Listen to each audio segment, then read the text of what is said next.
So recently I've been on the book side of TikTok, otherwise known as Book Talk. I'm pretty sure that is what it's called, but please do not come at me if it is wrong. So I thought, why not pick up a couple of the common and popular books on Book Talk, give them a read and give you my honest review and opinion on these books. So without further ado, let's get started. The first book I read is The 7 Husbands of Evelyn Hugo by Taylor Jenkins Reid, and I'm going to say this straight away, I love this book so much. I think it probably is my favourite book out of the ones I picked up. It's just how the author wrote Evelyn Hugo's character is amazing. Like, it just seems so realistic. So it's basically about a famous Hollywood actress called Evelyn Hugo, and she's been retired from acting for a long time, and all of a sudden she wants to do an interview. She picks a small reporter called Monique Grant to take the interview for her.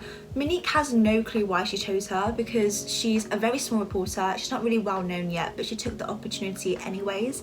And so Evelyn pretty much goes in depth of her life story, how she got into acting in the first place. She goes into depth of her 7 husbands and her friendships and the betrayal and trust she has gone through in her life. It is a slightly gritty book, I would say, just because there are scenes in here about domestic violence and domestic abuse. I would be cautious of that.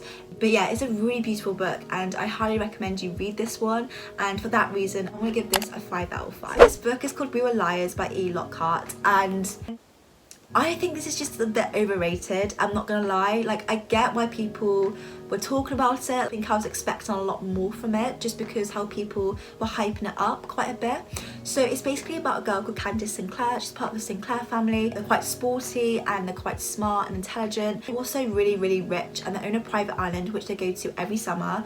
One summer they go to the island and an incident happens on the island which gives Candice amnesia. Candice has no clue what actually happened that summer. She tried to ask her mum, she won't tell her. She tried to ask her family members, they won't tell her. So a couple summers after, she goes back to the island trying to figure out what actually happened that summer. I will admit, like, the plot twist that happens I didn't expect, and it definitely did shock me a little bit.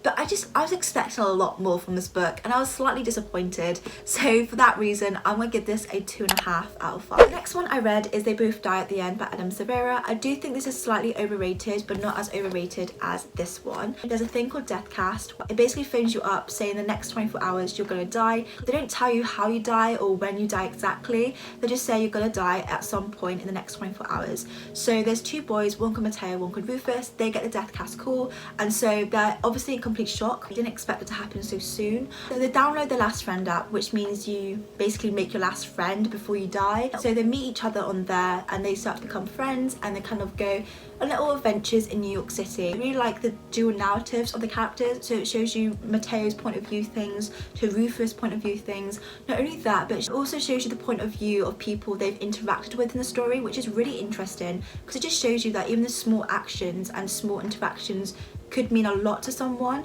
and that's definitely being portrayed a lot in this book. And I'm not going to tell you if they do die at the end, that's for you to read and figure out. I like this book and I get why people like it, but personally it's not like my favourite book. So for that reason I'm going to give this like a 3.5 out of 5. Like, it isn't my favourite, but it's still good. The last book I read is It Ends With Us by Colleen Hoover. This is definitely more of a romance book compared to the other books that I've picked out. It's basically about a girl called Lily. She's moved to Boston from a small town in Maine. She basically moved there to kind of get a new fresh start in her life and try and figure out what she wants to do in her life.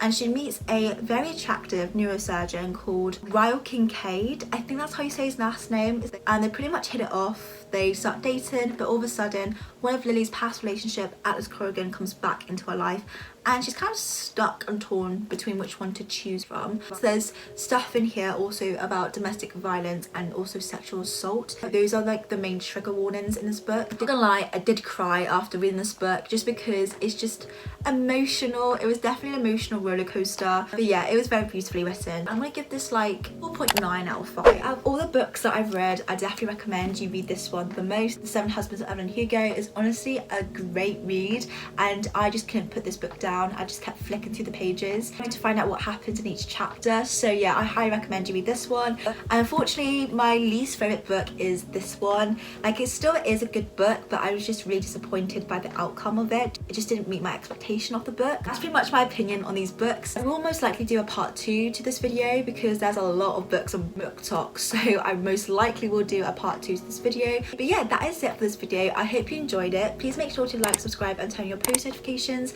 I post every Tuesday at 6 p.m. GMT. And I really appreciate it if you subscribe. We're almost at 200 subscribers, 3 or 4 subs away from 200, which is crazy. So please do make sure to subscribe, and I'll see you in next week's video. Bye!